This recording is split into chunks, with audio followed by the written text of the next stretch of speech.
We are in the Ferrari F12 with Kit. My name is Ben. I produce these videos. This is Kit. He drives the badass F12 and tells us about his life with it, which is awesome. So we are going to ask Kit some questions that you guys submitted via Facebook and also Reddit. We'll start with Facebook questions, and hopefully you learn a lot about the F12 and Kit's car ownership experience with it here. So this car gets knocked for poor handling on the track in some reviews. What are your thoughts in terms of the handling on the F12? Well, I think that the F12, the best part about the F12 is the motor. And it's a good handling car, but it doesn't have the grip of a lot of the modern supercars or hypercars. It sticks really well, but it still has, road-oriented either pilot sports or real road tires, so it doesn't have the traction of some of the semi-race compounds, and it's just not designed to go around a track fast. I think it handles great. I don't believe in the old adage that large cars shrink around you when they're good. I think there are good and bad big cars, but you can't mask the weight. Yeah. This is not a lightweight car, but it does everything you ask it to, including sliding. You go into a turn a little too hot, and the chassis is very well balanced. The damping is good, but there's no hiding the fact that this is a heavy car. Yeah. What does this car weigh? Ferrari quotes the weight at 3,593 pounds. And that's a dry weight, right? Because they quote dry. I don't believe it. Yeah, they say that's the curb weight, but I think this car is at least 200 or 300 pounds heavier than that. Got it. Okay, so it handles well. We got that out of the way. Do you know the maintenance intervals and the average costs for regular maintenance? I don't know what the cost is. The maintenance intervals are a once a year oil service and inspection. Mm-hmm. In general, most Ferraris that costs between $1,200 and $1,800. And then there are major and minor services, and I don't know the intervals on those off the top of my head. Got it. Dave asks, what's the retail on one of those? This particular car had carried a 379 window sticker. It's actually a lightly optioned F12. It lacks the passenger display, not a whole lot of carbon fiber in it. And it doesn't have the carbon buckets. Yes. Are you glad it doesn't have carbon buckets? Well, I would have liked the additional headroom, but the electronically controlled seats are much more comfortable. Funny you mentioned the headroom. Matt asks, does it have a tilt wheel for more headroom? It does have a tilt wheel. One of the idiosyncrasies about Ferraris is that the cowl is very high on these cars. So they definitely need a tilt wheel. And even with this tilt wheel, it's a little hard to, the up and down visibility is not great. All right, Greg asks, did they build your car backwards? Shouldn't the engine be in the rear? Ferrari's history is actually with front engine cars. All the original V12 cars are front engines now. Yeah. Alberto asks, realistically, where do you see Ferrari improving from this point forward, which would persuade you to buy another one? And has this car changed the barometer and the way that you rank other cars? Has this set the bar from at a motor different level? perspective? Yes. I mean, this is the best motor of any car that I've driven. It's very responsive. It's easy to drive fast. Oops. And it's really fun. Yeah. The linear power. It's heavier than some of the other cars I've owned recently, so it doesn't really raise the bar from a handling point of view. Mm-hmm. Although this is a very good handling car, it's not great. My 600 LT and my GT3 went around corners a little better than this does. Yeah. Okay. Steven asks, fixed paddle shifters on the column. Do you get used to them over time? Yep. This car has a really quick steering ratio. And as you can see, when I'm going through most of these turns, even with my hands at 9 and 3, I'm still able to keep my hands on the paddles pretty easily. Got it. In a subtle white, silver, or silver color, can one get away with little to no public attention in an F12? As long as you don't start it up. No, I think you can. They're not nearly as much of a douche canoe as a mid-engine car in general. Mm-hmm. People have mistaken this for a Subaru BRZ at times. Yeah. So I think it's possible. Certainly in red, you're not going to hide, but... If it weren't Ferrari red, what color would you get? This was asked by Clyde. That's a tough one, because the only color I wanted in this car was red.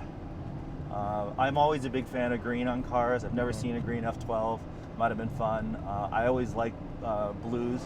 TDF blue is one of my favorite colors. It would have been nice in that color, but when I went looking for this car, I went looking for a red one. Got it. Cool. Do you think, so you've owned a McLaren 600 LT, do you think your next car is going to be a McLaren Artura? I'm a little dubious with McLaren's ability to deliver that car. It was originally supposed to ship last summer, so when I ordered mine, I expected to have not one of the first ones, and they told me now that if I want one of the first ones, I can have one. You're not sure if you want one of the first McLaren new cars? I want a few people to play around with them a bit more before I get one. Got it. That's fair. All right, now we're going to move on to the Reddit questions. So Do Goodwell asks, how much do you want for it? And then iPhone Car Spotter, I'm assuming everything's for sale at the Everything's right price, for sale, right? but I'm not looking to sell the car right now. Yeah. iPhone Car Spotter asks, I'm curious to know what was their journey to owning this model? Did they have to purchase several Ferrari models prior to being offered allocation of an F12?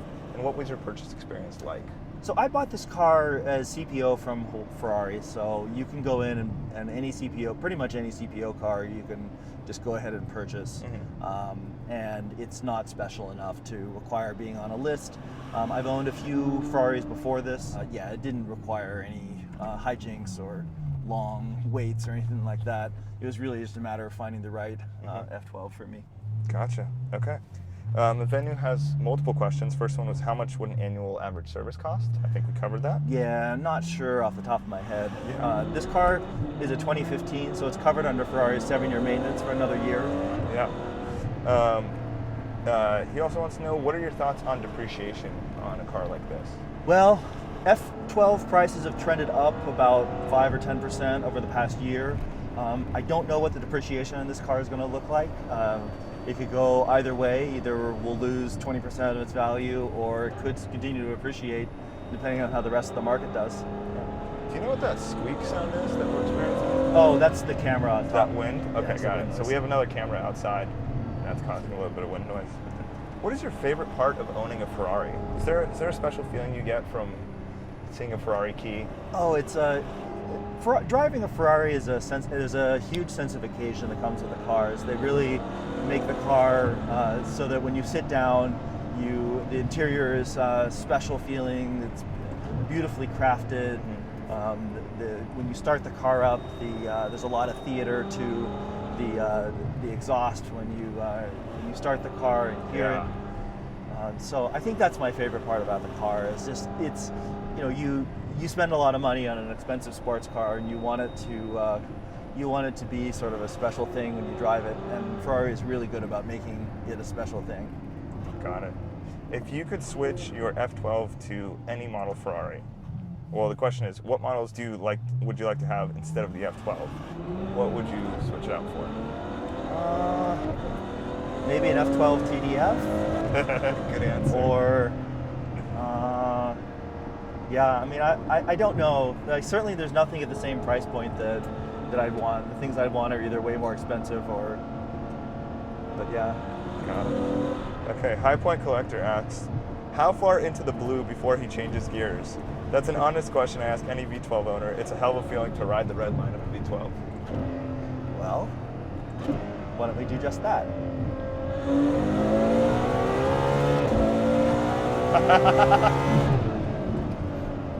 That is such an amazing feeling, even from the passenger seat. This is a giggle machine. I mean, for how large and comfortable it is, and there's trunk space, which is incredible. Yep. Like, we fit more than enough camera gear. We could put, another carry-on easily, duffel bags. This is a wonderful car. And one thing I wanted to note is, Jules169 asks, have they ever dared switching the Manatino beyond race? Sure. Low speed corners, I like to hang the tail out a little bit, and what I find is that in race mode, it's very permissive in terms of the amount of yaw that you can have. I mean, you can probably see on the way up that we got a little bit sideways a couple of times. As long as you keep the yaw rate down, the traction control is very permissive and lets you do what you want. Yeah. The traction control off is really the burnout mode. It still has the stability control, and then the full ESC off. I haven't used that often. What I find is that for the driving that I do, I generally don't need to have the traction control completely off or the stability control completely off, because it'll allow you to do 10 or 15 degrees of yaw coming out of a corner, and if you're doing more than that, you're either intentionally drifting or you're in trouble. So yeah. Okay, and we'll end it on a quote from Jeremy Clarkson in Top Gear. He said that he would actually like this car to have slower steering and less power. Slower steering and less power. Well, that's probably an FF or a GTC4 Lusso. I don't know. I think as long as you're careful with the throttle, it's not so bad.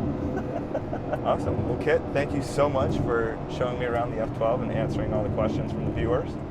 If they want to watch more of your content, because this is your 83rd car, and I'm sure you'll get to 100 within a few years, having known you now, where can they find more of your content? Yeah, well, I have my own YouTube channel at Kit's Cars. Maybe Ben will be kind enough to put a link to it. Definitely. We can share some of our audience. So, yeah. Thanks. Yeah, of course. And if you guys want to enjoy the sounds of an F12, Kit has an amazing video on this road of just the exhaust noise. If you're trying to go to sleep to glorious, glorious noises, I recommend it personally. And we'll see you guys in the next video. Thanks.